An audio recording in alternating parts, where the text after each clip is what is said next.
Girls smart कैसे बने, इस पे मैंने वीडियो बनाया था। तो मेरे पास कमेंट आया कि मैं बॉयज़ पे भी बनाऊं, स्मार्ट कैसे बने।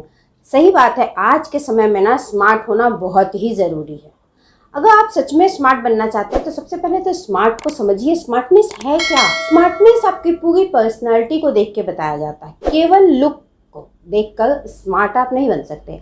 आपका लुक बहुत ही अच्छा है, लेकिन आप जब बोलते हैं, आप जब चलते हैं, या फिर आपकी जो व्यवहार है, व्यवहार का मतलब किसी से केवल बातचीत करना या नहीं, वो सारी चीज़ें, उसमें आपका पोस्चर है, उसमें आपकी हर तरह के हाव भाव हैं, सभी कुछ मिला के एक पर्सनालिटी बनती है। तो आपको स्मार्ट बनने के लिए अपनी पूरी पर्सनालिटी पे वर्क करना पड़ेगा। नमस्कार, मैं आपकी आरवी एजुकेटर में आप सबका स्वागत है। कैसे हैं आप सब? ज़रूर ही अपना ध्यान रख रहे होंगे, अपने परिवार का भी ध्यान रख रहे होंगे। घर में रहिए और सुरक्षित रहिए। चलिए सीधे सीधे पॉइंट्स पे आते हैं। कुछ पॉइंट्स पे अगर आप वर्क कर लेते हैं तो निश्चय ही स्मार्ट बनने से आपको कोई भी नहीं रोक सकता है। तो सबसे पहले तो ये आप देखें कि आप किन लोगों को स्मार्ट समझते हैं, उनके बीच थोड़ा रहना शुरू कीजिए, जिससे आपको पता चले, आप ऑब्जर्व कर पाए, उनके हाव भाव देख पाएँ कि वो क्या करते हैं, कैसे चलते हैं, कैसे बोलते हैं। क्योंकि गुण जो आपके अच्छे होंगे तभी आपकी पर्सनालिटी निखर के आएगी। तो सभी गुणों को आप वॉच कीजिए, देखिए कि कैसे कैसे वो करते हैं। अब ये तो आपके देखने की बात हो गई, लेकिन आपको अपने ऊपर क्या वर्क करना है। तो सबसे पहला काम ना, किसी को कॉपी ना करें। बहुत से लोग क्या करते हैं ना, उसने वैसा बाल बनाया, उसने वैसे कपड़े पहने, वो खुद पर भी लागू कर देते हैं, लेकिन ऐसा नहीं होता है। सबसे पहले तो आप अपने खड़े होने के ढंग को बिल्कुल सटीक रखिए, सीधा रखिए।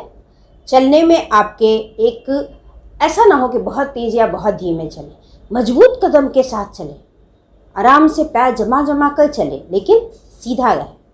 कॉन्फिडेंस दिखे आपके व्यक्तित्व में। कॉन्फिडेंस पे वर्क करना बहुत ज़रूरी है। तो कॉन्फिडेंस आएगा कैसे? कॉन्फिडेंस तब आएगा जब आप अपने शरीर के अनुरूप, अपने जो बॉडी स्ट्रक्चर है उसके अनुरूप आप कपड़े पहनेंगे। कपड़े हम चुन लेते हैं, अच्छा उसने जीन्स डाली थी, मुझे भी जीन्स डालनी है, नहीं। तो देखना पड़ेगा कि आपके ऊपर कौन से कपड़े सूट करते हैं, क्या ड्रेस आपके ऊपर सूट करता है।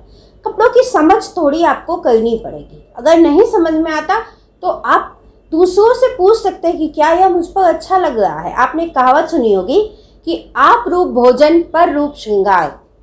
आप मतलब खुद तो जो रुचे वो भोजन खाना चाहिए, आपके शरीर को जो सूट करे, लेकिन हमेशा जो भी आपने परिधान पहना है, जो भी आपने कपड़े पहने हैं, ड्रेस चुने हैं, या फिर आपने जो हेयर स्टाइल वगैरह रखा है, वो आपका दूसरे कोई आंखों को दिखे, वो आपको नहीं दिख रहा है ना, वो तो सामने वाले को दिख रहा है। सामने वाला आपको जज कर रहा है कि आप स्मार्ट हैं या नहीं हैं। तो स्मार्ट बनने का हक है आपको, आप क्यों नहीं स्मार्ट बनेंगे? आप स्मार्ट बनिए और इसके लिए आप वर्क कीजिए। तो सबसे पहले आप अपने कपड़ों की समझ को देखिए। अगर आप लंबे हैं तो बहुत जो स्किन टाइट, स्किन फिटेड आपके जीन्स होते हैं वो आप मत पहनिए। उससे आपका व्यक्तित्व कुछ अजीब सा हो जाएगा, बैलेंस नहीं होगा। आपका शरीर अगर बलिष्ठ है तब तो आप फिटिंग के कपड़े पहने। बहुत दुबले पतले हो तो थोड़े लूज और फुल बाँह के कपड़े पहने। अगर आपकी गर्दन छोटी है तो कभी भी हाई नेक या बहुत ऊंचे कॉलर के कपड़े ना पहने, क्योंकि फेस होना चाहिए, गर्दन होना चाहिए, आपका जो अपर पार्ट है वो होना चाहिए, लेग का पार्ट, सारा का प्रोपोर्शन होता है। तो वो प्रोपोर्शन अगर आपके पास नहीं है, कोई बात नहीं, उससे कोई फर्क नहीं पड़ता, क्योंकि हर व्यक्ति के पास हर चीज़ उस तरह से नहीं होता। बहुत बिरले होते हैं जब सब कुछ एकदम प्रोपोर्शन में होता है। तो उसके लिए आपको अपने कपड़ों पे ध्यान देना होगा। अगर आपकी गर्दन लंबी है तो आप हल्का सा उसको ढक सकते हैं, बैलेंस कर सकते हैं। गर्दन अगर आपकी छोटी है तो आप जो कॉलर पहने उसकी पहले ऊपर की शर्ट का बटन खोल दें, और फिर यहाँ या तो वी गले का पहने या फिर इस तरह का पहने कि आपके गर्दन को वो शो करे। अगर आप जैसे ब्लेज़र वगैरह डाल रहे हैं तो अगर आपकी गर्दन लंबी है तो आप कॉलर डालिए ब्लेज़र के नीचे, लेकिन अगर आपकी गर्दन गोल है तो आप उसके अंदर टी शर्ट भी डाल सकते हैं। बहुत ही अच्छा कूल सा लगता है। तो आप उसको पहन सकते हैं। अगर आपका फिगर ऐसा है कि आपके कंधे बहुत चौड़े हैं तो आप कभी भी पतली मोहरी के पैंट मत पहनिए। क्यों? क्योंकि यहाँ से वहाँ तक ना बहुत अजीब सा पोस्चर हो जाएगा, वो नहीं होना चाहिए। तो आपको थोड़ा सा इस तरह का ट्राउज़र पहनना पड़ेगा जो आपके कंधे को बैलेंस करे। तो आपकी पूरी पर्सनालिटी में जो आपकी कपड़े पहनने का ढंग है, जो आपका लुकिंग है, वो लुक वाइज आप बहुत अच्छे लगने लगेंगे। तो इस चीज़ का आपको ध्यान देना पड़ेगा। आपका क्या कॉम्प्लेक्शन है, आपके ऊपर कौन से कलर सूट करते हैं, वो सारी चीज़ों को आपको देखना पड़ेगा। अगर आप शॉर्ट हाइट के हैं तो शर्ट वाइट और ब्लैक कलर का पैंट मत पहनिए, कंट्रास्ट में मत पहनिए, आप दोनों मिलता जुलता पहनिए।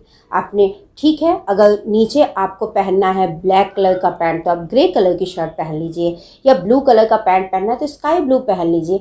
मतलब उसी कलर से मिलता जुलता पहनिए कि एक यूनिफॉर्मिटी बनी रहे, आपकी जो बॉडी है ना वो एक यूनिफॉर्म सा दिखे। आप खुद से आप सोचिए, अगर आप कोई भी चीज़ देखते हैं तो वो चीज़ बैलेंस होती है। अगर एक लाइन ऐसे गई है, कहीं से भी टेढ़ी हो जाती है तो चुप सा जाता है कि ये लाइन यूँ हो गई। तो आपको अपने बॉडी फिगर का भी इसी तरह से मेंटेन करना पड़ता है, चाहे आप बॉय हो चाहे गर्ल हो। गर्ल्स का अलग तरीका होता है, बॉयज़ का अलग तरीका होता है। तो इस चीज़ को आपको देखना पड़ेगा। नेक्स्ट है अपने बालों को आप बहुत ध्यान दीजिए। अगर आपका माथा अगर चौड़ा है तो कैसे बाल रखने हैं, छोटा है तो उठा के बाल झाड़िए, कम बाल हैं तो एक बार आप सैलून में चले जाइए, थोड़ा सा खर्च कीजिए।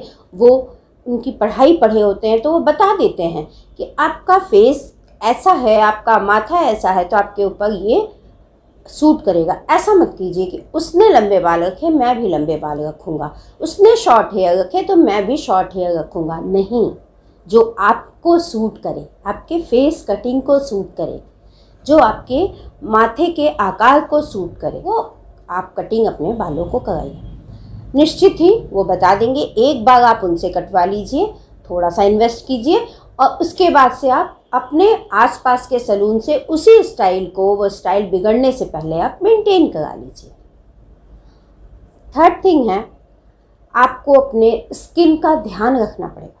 ये नहीं कि आप बॉय हैं तो बॉयज़ को कोई दिक्कत नहीं होती है, स्किन की होती है। स्किन तो सबकी एक जैसी ही होती है, बस अंतर ये होता है कि लड़के थोड़ा रफ टफ पसंद किए जाते हैं, लेकिन फिर भी आप अगर बहुत ज़्यादा रूखा रूखा आपका चेहरा रहेगा या बहुत ज़्यादा पिंपल्स रहेंगे तो लोगों का ध्यान जाता है। तो आप अपने फेस का केयर ज़रूर कीजिए, फेस वॉश से फेस धुलिए और जो भी आप मॉइस्चराइज़र वगैरह लगाते हैं ज़रूर लगाइए। बालों में भी जो भी आप कंडीशनर वगैरह जो भी करते हैं उसको प्रॉपर कीजिए, यूं ही ना जाने दीजिए, अगर आप स्मार्ट बनना चाहते हैं तब।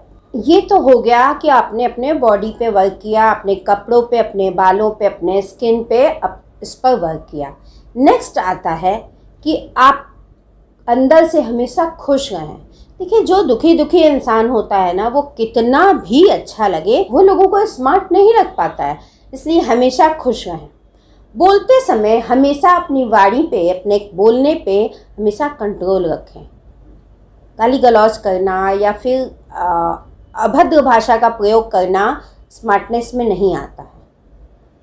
कैजुअल सा रहना अच्छा होता है, लेकिन उसकी एक लाइन होती है, उसको क्रॉस नहीं कीजिए। इस पे आपको फोकस करना ही पड़ेगा। आप बहुत प्रसन्न दिखेंगे, खुश दिखेंगे और हल्का सा परफ्यूम की वजह से भीनी भीनी खुशबू भी आती रहेगी तो और ज़्यादा आपके व्यक्तित्व में चार चांद लग जाएगा। नेक्स्ट पार्ट आता है कि अपने आप को स्ट्रॉन्ग बनाएं।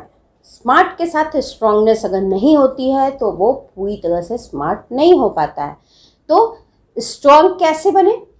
तो स्ट्रॉन्ग बनने के लिए क्या करें? निर्णय लेने की क्षमता रखें। कोई भी डिसीजन लेना हो उसकी क्षमता आपको इसलिए रखनी पड़ेगी क्योंकि तभी आपके तरफ ध्यान जाएगा लोगों का ना, नहीं तो ध्यान ही नहीं जाएगा अगर आप सबके पीछे ही लगे रहेंगे। तो अगर कोई ऐसी क्रिटिकल पोजीशन आती है तो आप उसमें निर्णय लेने की क्षमता रखें। आपको निर्णय लेने की योग्यता होनी चाहिए, हिम्मत होनी चाहिए, तो वो आप ज़रूर करें। आप जो भी निर्णय लें तो आप ये नहीं कि आपने निर्णय ले लिया काम करना शुरू, आप उसको व्यक्त कीजिए, उसको समझाइए लोगों को, तब प्रभाव पड़ता है। अगर आपका प्रभाव ही नहीं पड़ा तो फिर स्मार्टनेस किस काम की। तो प्रभाव डालने के लिए भी कोशिश करनी होगी ना। तो आपके मन में जो भी अच्छे विचार आते हैं, जिस पे आपको पता है कि आप सही हैं, उसको व्यक्त कीजिए। अपने आप को व्यक्त करने की कोशिश कीजिए, अपने आप को एक्सप्रेस कीजिए। हाँ, मैं सही हूँ, मैं ऐसा सोचता हूँ, मैं सोच रहा हूँ, मैं सही सोच रहा हूँ, तुम लोग भी यह करो, ये अच्छा है, ये हो सकता है। यह सब हम लोग कर ले जाएंगे। मानते हैं कई बार गलतियां होंगी, लेकिन उस गलतियों से सीखिए, उस गलतियों से कुंठा में मत आइए कि मुझे बहुत अजीब सा फील हो गया, मुझसे गलती हो गई, लोग क्या सोचेंगे। अपनी गलतियों से सीखिए, नेक्स्ट डे फिर उसी को करके दिखाइए। लोग भूल जाते हैं, पुराना सब कुछ भूल जाते हैं लोग, तत्काल याद रखते हैं। तो उस समय आप बेटर बन के दिखाइए। तो अपनी गलतियों से सीखिए, कोशिश कीजिए। इन सारे काम करने के साथ साथ आप अपने बॉडी पोस्चर को पूरा मेंटेन रखें। किसी से बात करें तो बिल्कुल मतलब स्ट्रॉन्ग तरीके से, पूरा स्ट्रेट खड़े होके या बैठ के, वो भी पूरा ध्यान देते हुए, जिससे ये ना लगे कि आप बस अपनी अपनी ही बहस गए। तो ये सारी चीज़ों की कला जब आप सीख जाएंगे तो आप खुद ब खुद स्मार्ट हो जाएंगे। और निश्चित मानिए, ये बहुत कम दिनों की बात है। जिस दिन आपके अंदर सेल्फ कॉन्फिडेंस आ गया ना, उस दिन आप आराम से कर ले जाएंगे। सेल्फ कॉन्फिडेंस और कोई पैदा नहीं कर सकता। सेल्फ कॉन्फिडेंस का मतलब ही क्या है? सेल्फ आप है ना, आपके अंदर से वो निकलेगा। आपको कोई कह सकता है कॉन्फिडेंस लाओ, कॉन्फिडेंस लाओ, लेकिन कॉन्फिडेंस लाएगा कौन? आप खुद लाएंगे। तो ये मान के चलिए कि आपको खुद करना है, तो क्यों ना इसी पल से शुरू कर दें। तो आप इसी पल से काम शुरू कर दीजिए और निश्चित ये मान के चलिए कि आज का दिन और ठीक 1 हफ्ते बाद जब आप सोचेंगे कि अरे मैं कोशिश कर रहा था और आज मैं दूसरों को बता रहा हूँ कि ऐसे स्मार्ट बनो, बस लग जाइए और स्मार्ट बनकर ही दम लीजिए। चलिए मिलते हैं अगले वीडियो में। आप ज़रूर काम कीजिए, निराशा अपने अंदर बिल्कुल मत रखिए, पॉजिटिव रहिए और स्मार्ट बनकर दिखाइए। नमस्कार, सब्सक्राइब ज़रूर कर लीजिए।